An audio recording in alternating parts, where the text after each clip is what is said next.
Hello, everyone. Thank you for joining us today, along with AAEI for their trade solution webinar today. We're coming to you floor trace from the western region of the United States. I'm in Northern California. I'm Kim Gunther, and I'm the CRO of Floor Trace, and I'm joined today by Teresa Glorstead, our CEO, and Robert Fishman, who is our Chief Insurance Advisor. And we wanted to put up a screen of disclosures from AAEI before we get started.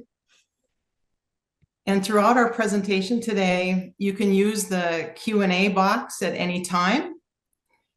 And we'll be having responses to those questions at the end of the webinar. And if you want to find out more resources about our backgrounds and also a landing page that we have set up for AAEI and Floor Trace, you can go to the Resources tab. And the slides will be available to you at the end of the webinar, as well as the recording. We're also putting up a poll, and you'll see that under the Polls tab, so you can respond to that. And again, we want to thank you again for joining today. We're going to talk about some of the offerings that can assist importers with UFLPA insurance and greater transparency tools. And so we'll go over a new product for UFLPA to fill coverage gaps. And we'll also be looking at isotopic testing, what that means, and how you can get involved with having some free isotopic testing as well. So as you know, the Uyghur Forced Labor Prevention Act is touching a meaningful percentage of the world's goods. And we know that today there's a lot of changes going on with the election and the transition.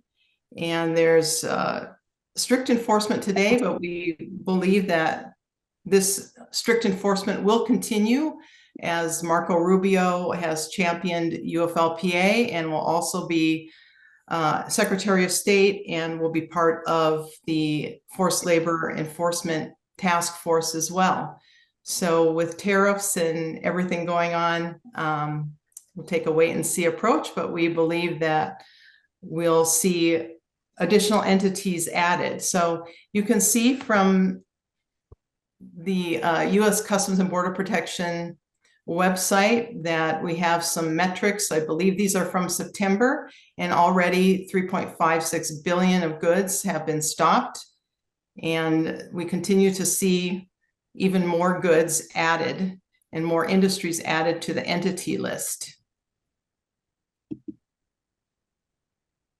You can see here in the top 80% are electronics, apparel and footwear, textiles, industrial manufacturing, and certainly other products, consumer products, pharmaceuticals, machinery, automotive, and aerospace. And these shipments are coming from not only China, but also Malaysia, Vietnam, Thailand, and other countries.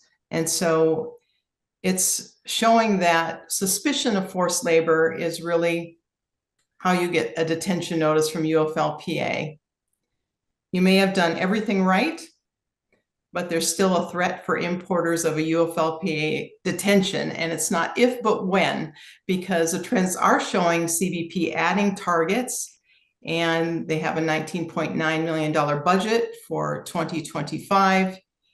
And CBP is rapidly expanding their ability to inspect and lab test materials as well. Our chief scientist, Brett Tipple, was just visiting in Southern California, the new CBP lab for isotopic testing. We do know that enforcement is opaque because of the suspicion of forced labor, and also supply chains are opaque. Not always knowing what's in your supply chain and if there's transshipment or commingling going on, and the onus is always on the importer for the applicability review. So there is also a reputational risk, plus compliance and the financial impact when you are detained. And as we mentioned, CBP continues to add these additional entities to enforcement. So it's not just textiles, it's all of these areas that are coming into focus. And you've probably seen some articles, some headlines about some of these areas. So having a risk management approach to compliance is really a smart strategy. Many companies already are doing supply chain mapping and now adding greater transparency with fluorotrace isotopic testing to give you greater visibility into your supply chains. And CBP has just come out with isotopic testing guidance as well, and how it can be used as evidence and also to be proactive in your compliance. And then adding resilient trade disruption insurance coverage. This is coverage for UFLPA detention expenses, and this can reduce your financial impact. And we'll talk a little bit about that here in a minute. And again, the benefits are your reputational protection, having a comprehensive strategy, of course, safeguards your brand reputation, as well as giving you peace of mind with a more layered approach. And so you can have more confidence in your compliance strategy.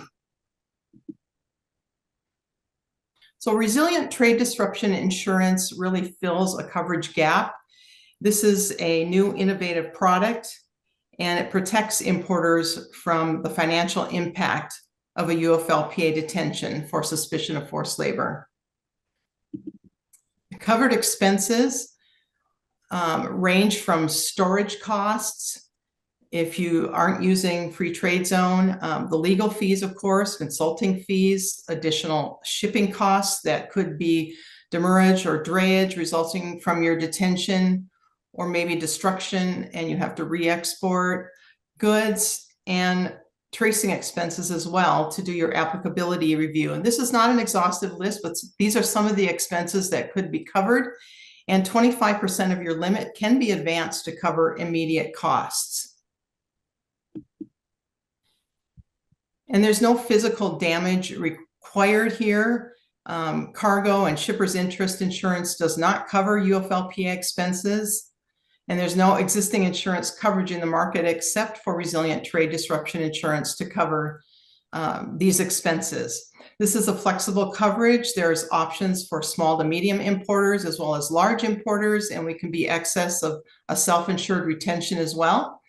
And we're insured by Lloyd Syndicate Tokyo Marine Kiln, and we can have up to 20 million aggregate limit available. So you do have some options for coverage. And I'm going to turn it over to Rob Fishman to explain coverage in action. Rob? Thanks, Kim. Good morning or good afternoon. As the slide indicates, we work with brokers around the world, and we can continue to address any gaps in the coverage. But we thought it would be useful to provide an example where you get an idea of how the coverage might work. So let's say an importer is receiving goods from Vietnam, and they get a UFLPA detention.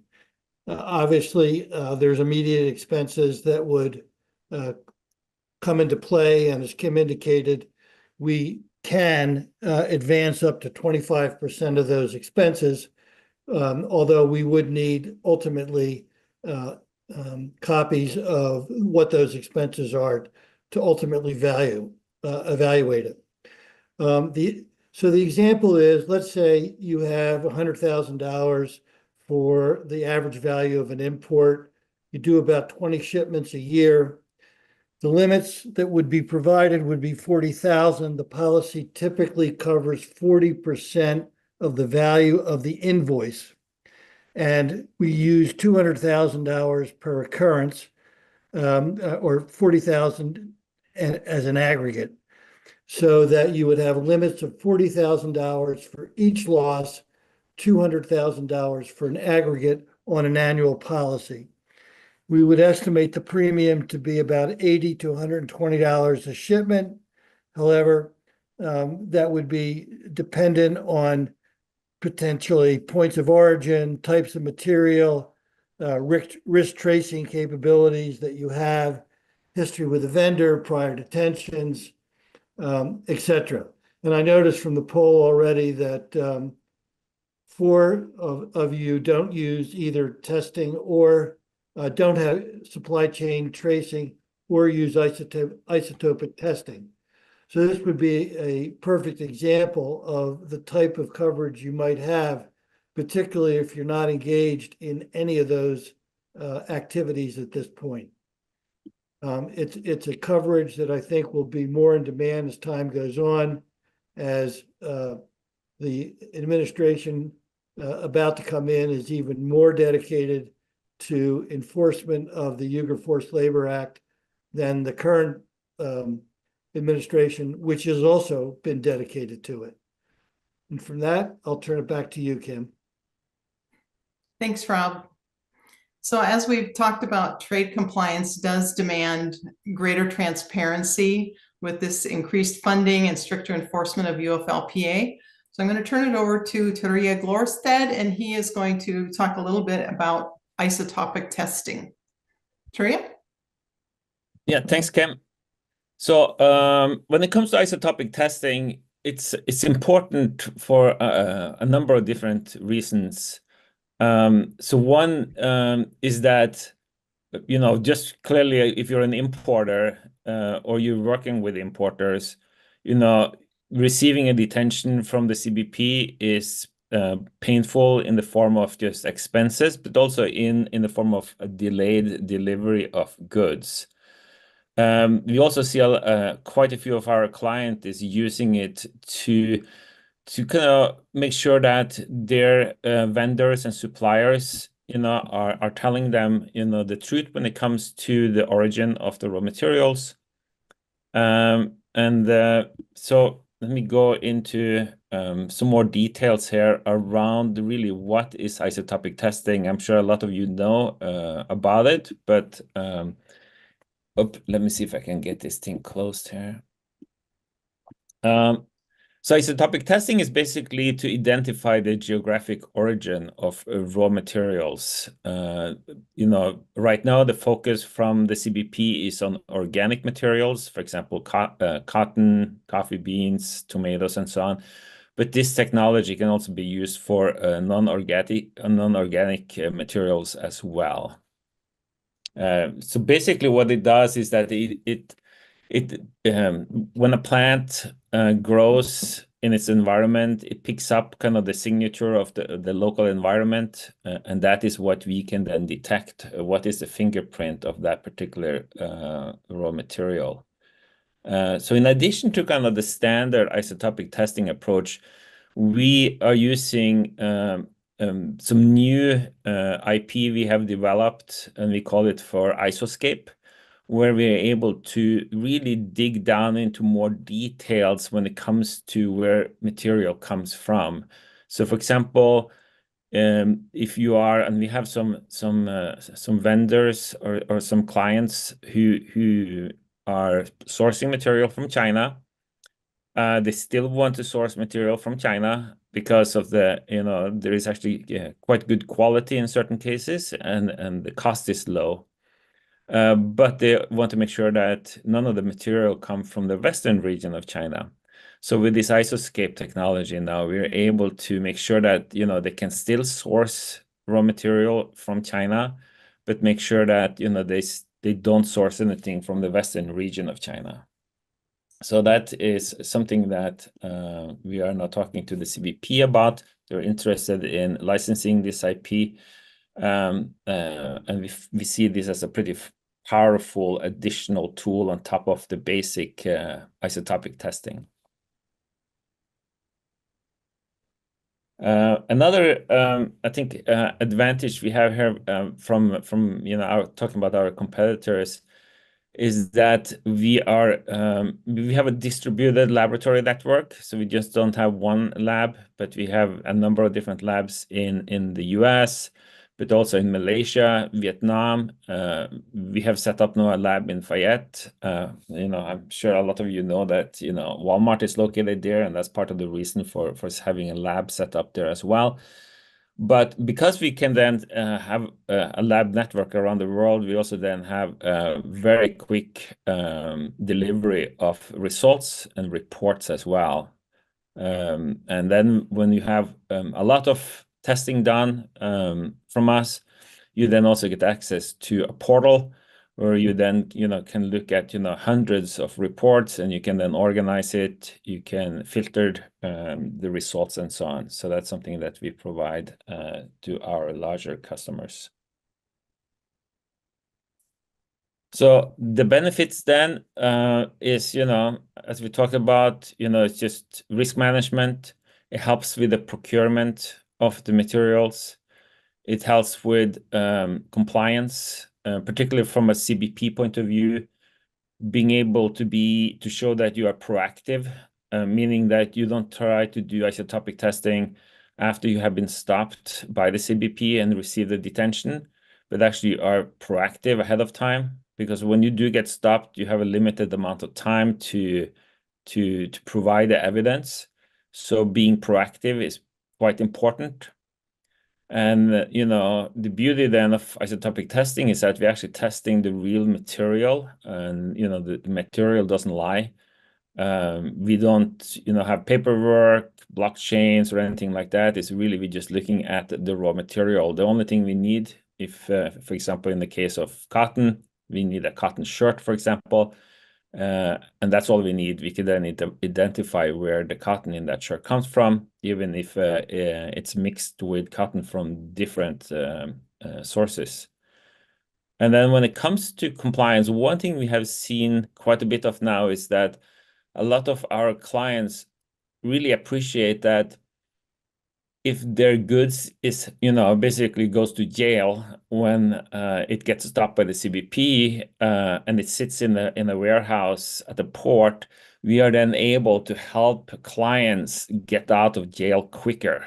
And that actually is a big value add we see that we provide, is that, we can reduce that amount of time and quickly provide, a report to them so they can share that report with the Customs and Border Protection.